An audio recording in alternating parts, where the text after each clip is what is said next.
has taken me to all corners of the British Isles. It's been a wonderful opportunity to meet some fantastic people and delve into our illustrious past.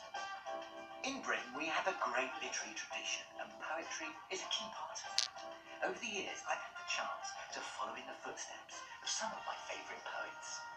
And on this journey, I learned how the horrors of war have left their mark on two young writers, and unearthed the true passion of a Dorset poet, best known for his novels. But firstly, I discovered which of Britain's great romantic poets was inspired by this stunning landscape. The Lake District is home to some of the most spectacular scenery to be found anywhere.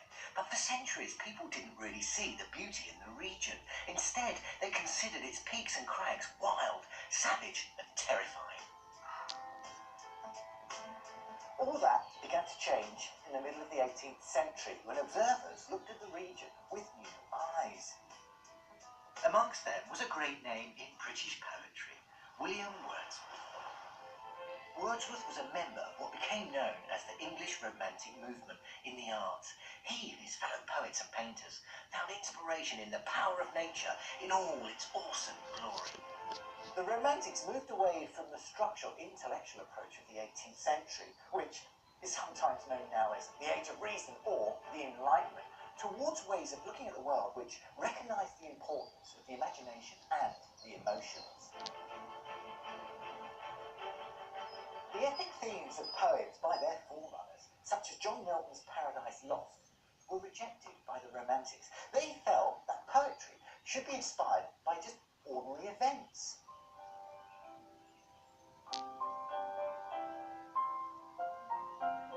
In fact, one of Wordsworth's most famous poems was inspired by a common or garden plant, and it grows in abundance during the spring.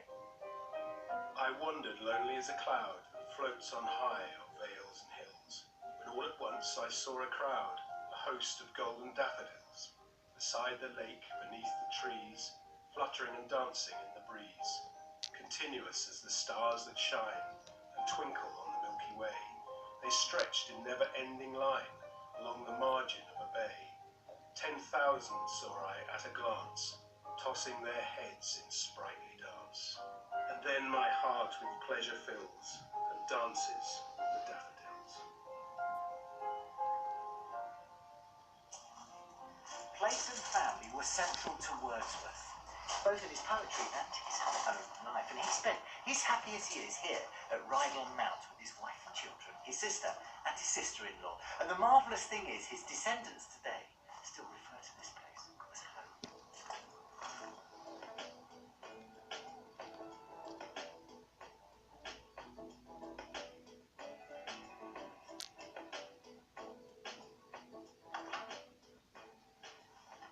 A servant once said to a visitor, "This is my master's library, where he keeps all his books. His study, well, that's out of doors." And to this day, visitors come in their droves to Rydal Mount to pay tribute to one of English literature's greatest sons.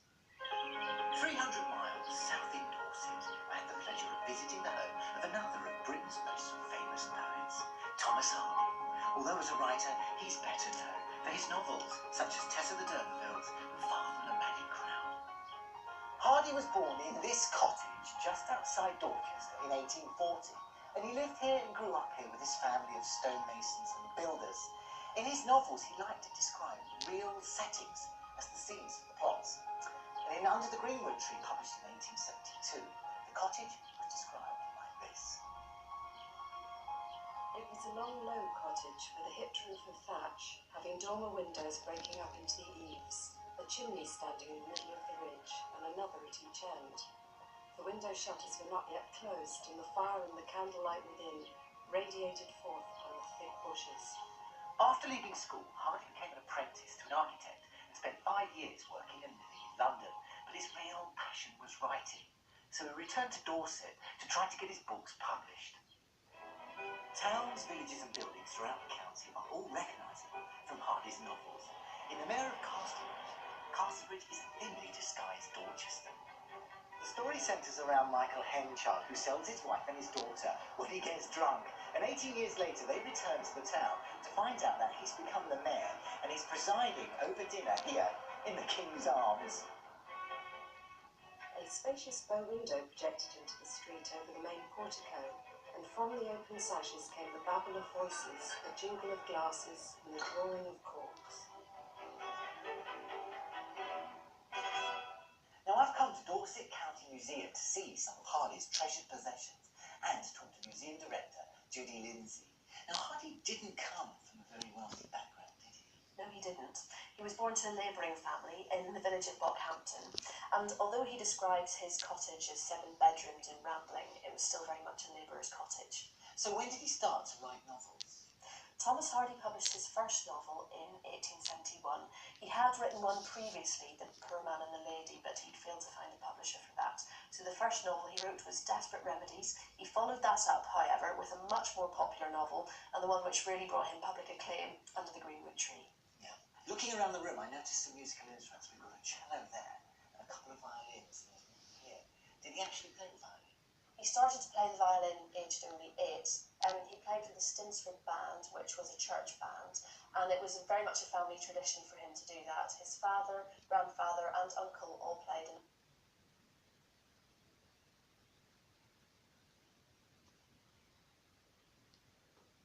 I mean, you really couldn't put a value on something like that. And in antiques, we talk about provenance and its history, which adds to the value, and I don't think it gets much better than this, does it? No. We're very lucky in that all of the items in our Thomas Hardy collection come with excellent provenance. Yeah. Tell me a little bit about the pens. Thomas Hardy was actually self-conscious enough to label some of the pens that he wrote with so that we would know which pens he used to write which novels and poems. This one is labelled Tess, as in Tess of the D'Urbervilles, and this one is the Dynasts, which was his epic poem about the Napoleonic Wars. Wow. Thoughtful chap, passing on his sort of legacy there and then, really. Very much so. Earlier you mentioned his manuscripts. Can we have a look at them? Of course we can. Well, you'll have to put your white gloves on to do that, won't you? So if I move the violin. Thank you. Just to there. So this is the manuscript of the Mayor of Casterbridge, and this is a bound copy of the original manuscript, so it's extremely precious. And one of the things I think is particularly lovely is that inside the cover it says presented by Thomas Hardy, very distinctively his own signature, and there's also a note here saying, hand it on to the museum. Gosh, how exciting. Can you turn a page, please? Yes. When you research Thomas Hardy for any period of time, you become so familiar with the handwriting, it's absolutely distinctive. Was he buried here in Dorset? When Thomas Hardy died, his family were very keen that he would be buried here, and his heart was actually taken from his body and interred at the church in Stinsford, which is very close to Bockhampton, where Hardy grew up.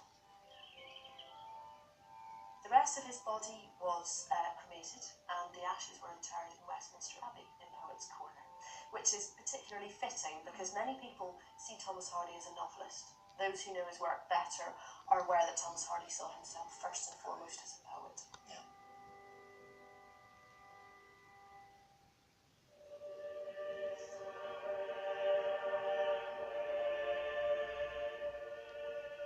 Some of the most arresting poetry of the 20th century was composed during the First World War. Rupert Brooke and Wilfred Owen are two of the most celebrated authors of this period, but both with contrasting and opposing approaches. Brooke was a student here at the historic Rugby School, where I met with English master Richard Smith. Richard, tell me a little bit about Rupert Brooke, the man himself. I know he used to sort of mix with the Bloomsbury set, so he was certainly in with the in crowd of the day. Yes, and even before he leaves rugby and goes to London and starts mixing with that Bloomsbury group of writers, he was a popular man at school. He mixed with the in crowd at school. Later, he was described by another poet, Yeats, as the most handsome young man in England. So perhaps that's one reason why he was so popular. Very fashionable guy. So at school, he obviously had a ball in one hand and a book in the other. Yeah, he's a bit of an all-rounder. And he went off to fight in the First World War. Did he see any action?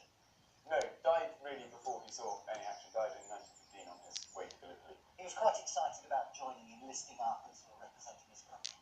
Yes, yeah, I think that's one of the reasons why Brooke's poetry is so different from the other First World War poets, simply because his poetry reflects that early optimism, euphoria of fighting in a Being war. the hero. Yes, yeah. Blow, bugles, blow. They brought us for our death. Holiness lacked so long, and love and pain. Honour has come back as a king to earth, and paid his subjects with a royal wage. And nobleness walks in our ways again. And we have come into our heritage. They certainly believed that the war would be over by Christmas, and so there was that kind of gung-ho attitude of fighting for king and country, which certainly reflected his most famous war poem, The Soldier. If I should die, think only this of me, that there's some corner of a foreign field that is forever England.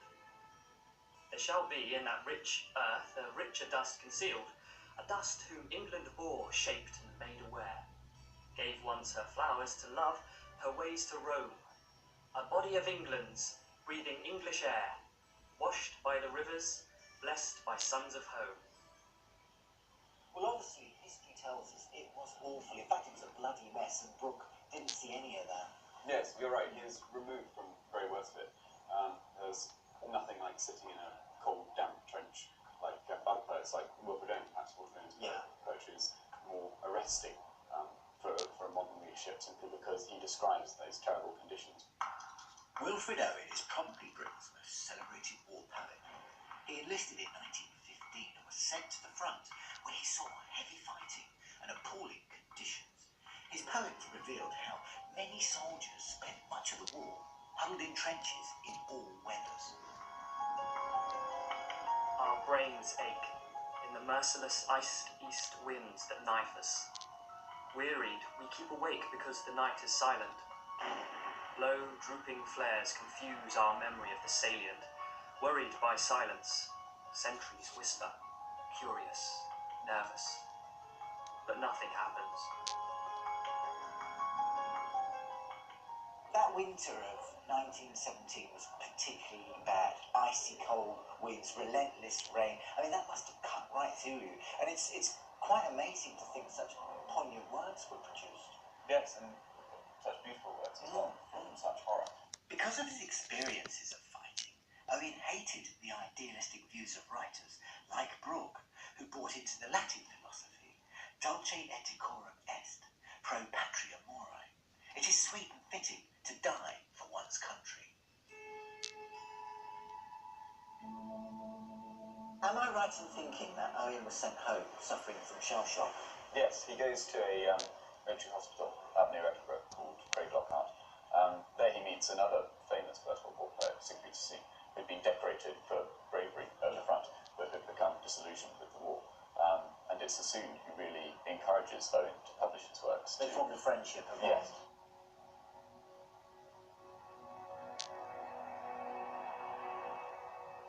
So what happened to them both? Sassoon survives. He lives into the 1940s, and even during the Second World War, he's writing poetry. Owen poignantly dies the week armistice is declared. And it's said that his mother opened the telegram on the 11th of November. So it's quite a sad story. Sad ending and a sad loss to English poetry. Yeah.